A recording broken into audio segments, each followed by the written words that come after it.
தனுசு ராசிக்காரங்க நிறைய பேர் அஸ்ட்ராலஜியை பார்க்குறது இல்லைன்னு முடிவு பண்ணிட்டாங்க. ஏன்னா இப்போ தான் இவங்களுக்கு 7.5 சனி முடிஞ்சிச்சு, எல்லா பிரச்சனையும் முடிஞ்சிச்சுன்னு நினச்சிக்கிட்டு இருந்தாங்க. அதுக்குள்ளே பார்த்தா வேறு சேனல்லலாம் சார் 4ல் சனி வரப்போகுது, இது அர்த்தாஷ்டம சனி அப்படிங்கிறாங்க. இந்த பக்கம் பார்த்தா ராசியாதிபதி குரு 6ஆம் இடத்துல வந்து மாட்டிக்கிட்டாரு.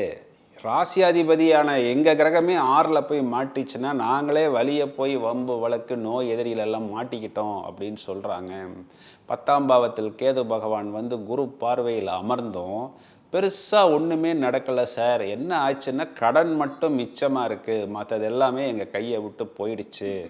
3ஆம் இடத்துல வெற்றி ஸ்தானத்தில் சனி பகவான் வந்து அமர்ந்திருந்தார் அப்படின்னு நினைத்து கொண்டிருக்கிறார்கள். ஆனால் இவங்களுக்கு எங்கே பிரச்சனை வந்தது அப்படின்னா 6ல் குரு வந்தது மட்டும் இவர்களுக்கு பிரச்சனை கிடையாது.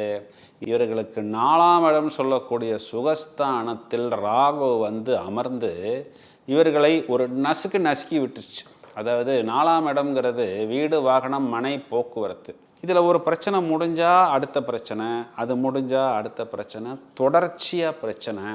ஒவ்வொரு பிரச்சனைக்கும் கடனை வாங்கி வாங்கி வாங்கி வாங்கி இப்போது எந்த கடனுக்கு எங்கே வட்டி கட்டுறதுன்னே தெரியாத ஒரு சூழ்நிலை. நிறைய பேருக்கு ஹெல்த் ப்ராப்ளம்,